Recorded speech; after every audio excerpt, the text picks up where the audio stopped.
Hello, my dear students. Today we are going to continue our discussion on transition elements. We are going to discuss the alloys and its different types, and then we are going to discuss the properties of iron, which classified into physical and chemical properties. Then we are going to discuss the iron oxides. So let us start.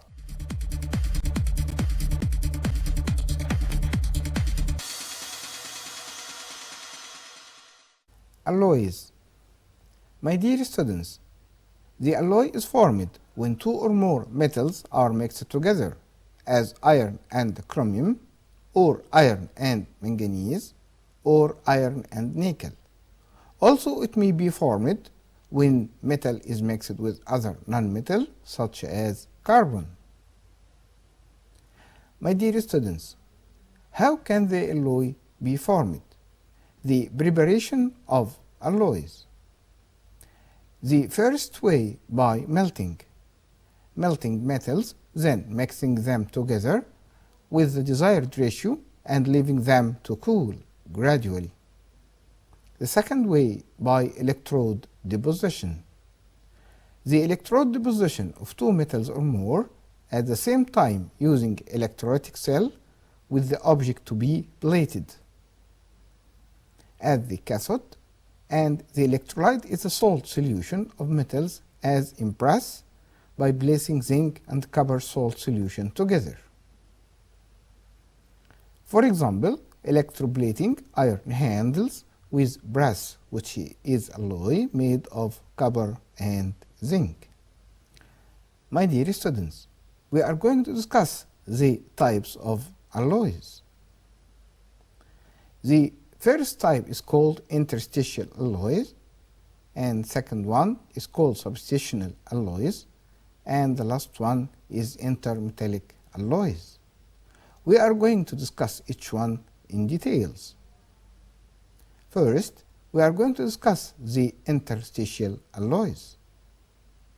These type of alloys are formed when new atoms are introduced into the spaces between the metal atoms in the crystal lattice shape, due to their small size, causing change the physical properties of the metal, such as malleability, ductility, melting point, and electric conductivity and magnetic properties, and also the strength of the alloy will be harder than the pure metal. For example of interstitial alloy is iron and carbon alloy. The second type of alloys is called substitutional alloys. These type of alloys are formed when the introduced atoms replace some of the metal atoms in the crystal lattice shape. So this occurs when the introduced atoms have the following properties: nearly the same diameter, same chemical properties, same crystal lattice structure. So, as example for these types of substitutional alloy, gold copper alloy, and another example iron nickel alloy, and another example ferro chrome alloy in stainless steel. The third and last one of type of alloys we are going to discuss this year is intermetallic alloy. These type of alloys are formed when the elements forming the alloy combine with each other to form chemical compounds with new properties, where the formula of the formed compound disobey the law of valence, and the formed compounds are solids and cannot be formed by metals of the same group. For example, nickel aluminum alloy that has molecular formula Ni3Al, and it is written in your book, has another name called duralumin, and lead gold alloy that has chemical formula Au2Bb, and the last example here is cementite alloy that has chemical formula Fe3C. Now, my dear students, we are going to discuss the properties of iron. We are going to discuss the physical properties of iron first. The pure iron has no industrial uses, so we have good reason for this point. The reason for that, because it is relatively soft, not hard, malleable, ductile, and ferromagnetic, which means strongly attracted to magnet. The physical properties of iron depend on the purity and the nature of its impurities. Its alloys and steel have different properties and uses. The iron melts at 1538 degrees Celsius and has density 7.86 gram per cubic centimeter. We are going to discuss the chemical properties of iron. My dear students, the iron doesn't show the maximum oxidation state corresponding to the removal of all its valence electrons from 3d sublevel and 4s sublevel. So the positive oxidation state, positive 2, corresponding to losing 4s electrons only, while the positive 3 oxidation state corresponding to the stable configuration, which is 4s0 and 3d5. Now we are going to discuss the chemical reactions of iron. We are going to discuss the effect of dry air. The iron, when it is heated to the red hot degree, reacts with dry air or oxygen, giving magnetic iron oxide. As the equation proceeds on the screen, 3Fe plus 2O2 by heating gives Fe3O4, which is magnetic iron oxide, as the following animation show. My dear student, as shown on the screen, here the iron is heated and then we are going to put it in dry air, or oxygen gas. So the reaction is going to occur, and so the reaction forms magnetic iron oxide, which is Fe3O4 that has black color. The second chemical reaction we are going to discuss is the effect of water. The red hot iron above 500 degree reacts with water vapor, giving magnetic iron oxide, which is black in color, and hydrogen gas evolves. As the equation proceeds on the screen, iron 3Fe plus 4H2O, which in vapor state above 500 degree, gives magnetic iron oxide Fe3O4, and hydrogen gas evolves. The next type of reaction is the reaction with nonmetals. Iron reacts with chlorine to form iron 3 chloride. As the equation proceeds, 2Fe plus 3Cl2 gives by heating FeCl3, which is called ferric chloride or iron 3 chloride that has red-brown color, as the following animation show. My dear students, we are going to show the reaction between iron and chlorine. So we are going to gentle heating iron first, and then we putting in chlorine gas.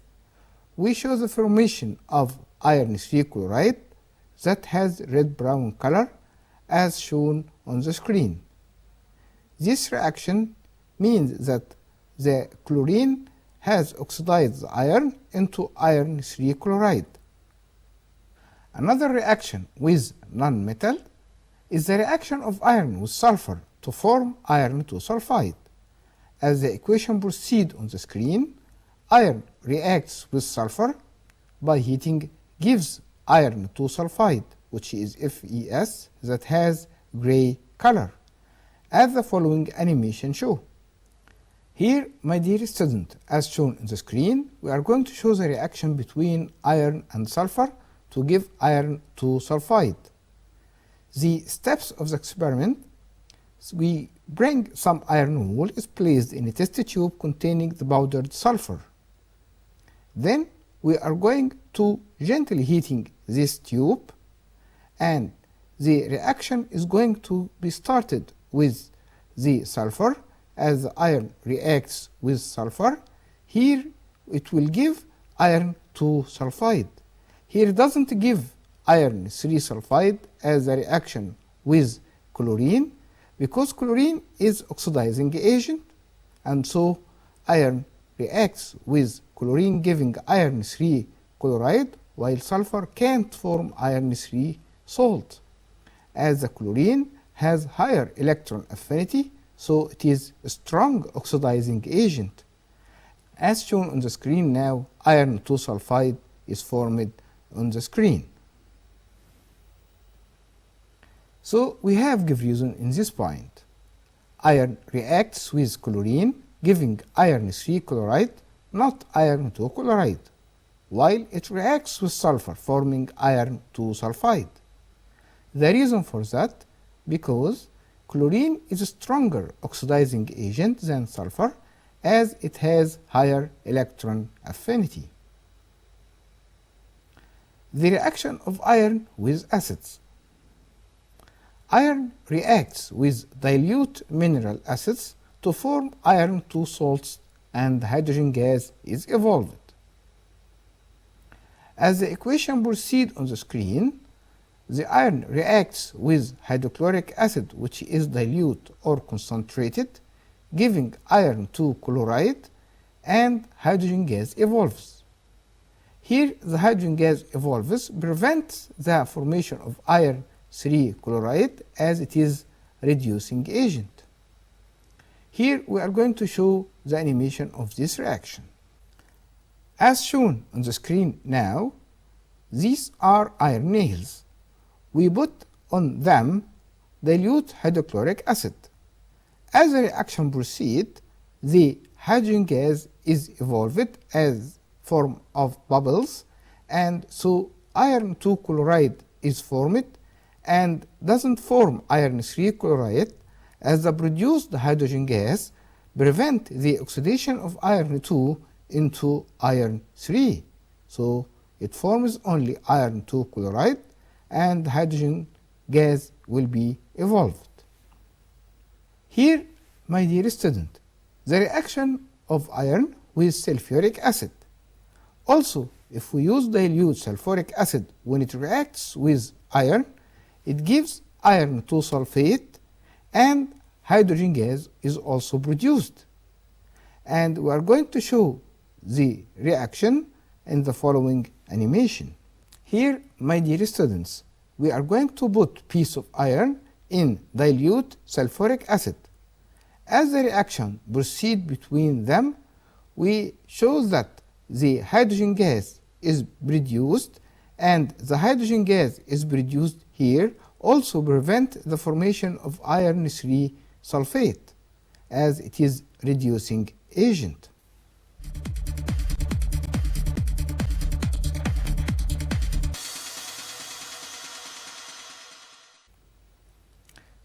My dear students, we have give reason in this point. Iron reacts with dilute hydrochloric acid or sulfuric acid, forming iron 2 salts, not iron 3 salts. The reason for that, because the produced hydrogen gas is a reducing agent that prevents the formation of iron 3 salts. My dear students, iron reacts with conc sulfuric acid, giving iron 2 salt and iron 3 salt, as sulfur dioxide and water is produced. And this reaction indicates that the sulfuric acid is oxidizing agent. As the equation proceeds on the screen, iron with concentrated sulfuric acid gives iron 2 sulfate and iron 3 sulfate, and sulfur dioxide gas and water is produced, as the following animation will show. My dear students, as shown on the screen, we are going to make reaction between sulfuric acid in concentrated form with iron. So we put iron beads in polyethylene cup and we are going to pour sulfuric acid on them. So we are going to show the reaction of iron with concentrated sulfuric acid. As we put sulfuric acid on the iron, the reaction starts and then we form iron 2 sulfate and iron 3 sulfate, and sulfur dioxide gas evolves and water is produced as shown on the screen. So my dear students, we have good reason in this point. Iron reacts with concentrated sulfuric acid forming both iron 2 salts and iron 3 salts. The reason for that, because sulfuric acid is a strong oxidizing agent, so it gives both iron 2 and iron 3 sulfate. As the equation proceeds on the screen, 3Fe plus 8H2SO4 with concentrated and heating sulfuric acid, it gives iron 2 sulfate and iron 3 sulfate, and sulfur dioxide gas and water is produced. My dear student, we have another give reason in this point. Iron does not react with concentrated nitric acid. The reason for that, because the passivity which is formed as a protective non-porous layer of the metal oxide is formed on the metal surface, which is larger in size than the metal molecules, that prevents the metal from further reaction. My dear student, notice that the metal oxide layer is removed by using dilute hydrochloric acid. Also, my dear student, notice that iron reacts with dilute nitric acid, giving iron 3 nitrate and water and nitric oxide, as the animation will show. If you look here at the screen, we will find that the reaction continue between iron and nitric acid, and here nitric oxide gas, which is colorless, soon as in air forms reddish brown fumes of nitrogen dioxide gas. My dear student, notice that iron 2 salts are reducing agent, while iron 3 salts are oxidizing agent. Now, my dear students, we are going to discuss the iron oxides. We are going to discuss the iron 2 oxide. The preparation of iron 2 oxide from heating iron 2 oxalate. As the equation proceeds on the screen, iron 2 oxalate is heated in the absence of air. It gives iron 2 oxide, FeO, and carbon monoxide gas and carbon dioxide gas. My dear student, notice that iron 2 oxide is formed and can't form iron 3 oxide. The reason for that is the reducing agent of which is carbon monoxide, which is formed in the reaction, prevents the oxidation of iron 2 oxide into iron 3 oxide. So we have good reasons in this equation. Iron 2 oxalate doesn't give iron 3 oxide, so we have to say because the produced carbon monoxide gas from the reaction prevents the oxidation of iron 2 oxide into iron 3 oxide. The second way for getting the iron 2 oxide is the reduction using hydrogen gas or carbon monoxide gas. As the equation proceeds on the screen, on reduction of iron 3 oxide by hydrogen gas at temperature ranges from 400 till 700 degrees Celsius, it gives iron 2 oxide and water vapor. Also, when using magnetic iron oxide Fe3O4 on reduction by hydrogen gas, also at temperature ranges from 400 till 700 degrees Celsius, it gives also iron 2 oxide and water vapor is produced. Now we are going to discuss the properties of iron 2 oxide. It is black solid insoluble in water. It reacts with dilute acid. As the equation proceeds on the screen, iron 2 oxide reacts with dilute sulfuric acid. It gives iron 2 sulfate and water is produced. The oxidation and reduction of the iron 2 oxide. Iron 2 oxide on oxidation, it gives iron 3 oxide. That on reduction, it will give iron. The second type of oxide, which is iron 3 oxide, that has molecular formula Fe2O3. The preparation of iron 3 oxide by heating iron 2 sulfate or iron 3 hydroxide. As the equation proceeds on the screen, iron 2 sulfate FeSO4 on thermal decomposition, it gives iron 3 oxide and sulfur dioxide and sulfur trioxide gas.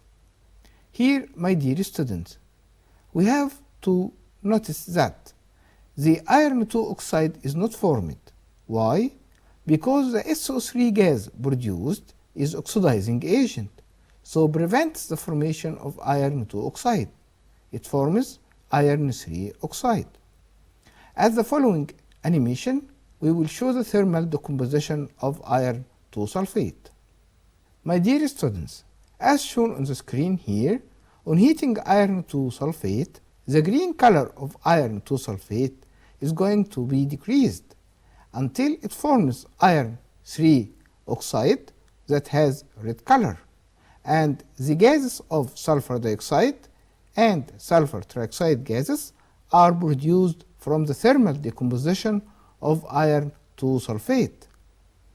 This equation of the action shows that the formation of iron 3 oxide is due to the presence of gases, sulfur dioxide gas and sulfur trioxide gas, as sulfur trioxide gas is oxidizing agent. We are going to test for sulfur dioxide gas that changes paper wet by acidified potassium dichromate from orange to green. The second thermal decomposition that is going to produce iron 3 oxide is the heating of iron 3 hydroxide above 200 degrees.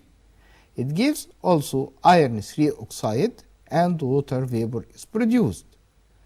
Notice, my dear students, we can convert iron 3 salts into iron 3 hydroxide in reaction between iron 3 salts with either sodium hydroxide or ammonium hydroxide. As the equation proceeds on the screen, iron 3 chloride reacts with ammonium hydroxide. It gives iron 3 hydroxide and ammonium chloride. But if we use sodium hydroxide for this reaction, iron 3 chloride will react with sodium hydroxide, also gives iron 3 hydroxide and sodium chloride, as the following animation will show. Here, my dear students, we are going to put sodium hydroxide on iron 3 chloride. As the reaction proceeds on the screen, it gives the reddish brown of iron 3 hydroxide that we can use it for production of iron 3 oxide. Now we are going to discuss the properties of iron 3 oxide. It occurs as hematite and it is insoluble in water. It is used in red pigments, in paints and rouge. Also, it reacts with concentrated hot acids in giving iron 3 salts. As the equation proceeds on the screen, iron 3 oxide reacts with sulfuric acid, which is concentrated and heating. It gives iron 3 sulfate and water is produced. Now My dear students, we are going to discuss the third type of oxide, which is magnetic iron oxide, which has chemical formula Fe3O4. Actually, this oxide consists of two types of oxides, iron 2 oxide and iron 3 oxide. We are going to discuss the preparation of magnetic iron oxide by passing steam or hot air over red hot iron. As the reaction proceeds on the screen, iron plus oxygen by heating gives magnetic iron oxide, has chemical formula Fe3O4. Also, by reaction of iron with water vapor at 500 degrees Celsius, it gives magnetic iron oxide and hydrogen gas is produced. Also, by reduction of iron 3 oxide. Here, when iron 3 oxide is reduced by carbon monoxide at temperature ranges from 230 till 300 degrees Celsius, it gives magnetic iron oxide and carbon dioxide gas. Then, the properties of magnetic iron oxide. It has magnetic properties. It reacts with concentrated hot acids to give iron 2 and iron 3 salts. As the equation proceeds on the screen, Fe3O4 plus 4H2SO4 by concentrated and heating sulfuric acid, it gives iron 3 salts, iron 3 sulfate and iron 2 sulfate and water. My dear student, this reaction proves that the magnetic iron oxide is a mixture of two oxides, as when it reacts with sulfuric acid, it gives iron 3 sulfate and iron 2 sulfate, or we can say iron 3 salts and iron 2 salt.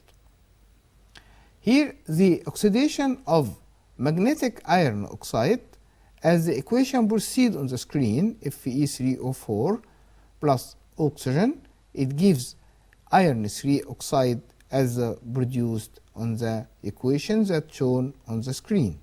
My dear students, we have finished our program today, and also we have finished chapter 1, which is transition elements.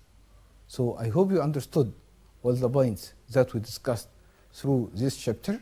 So till we meet again, my best wishes for you.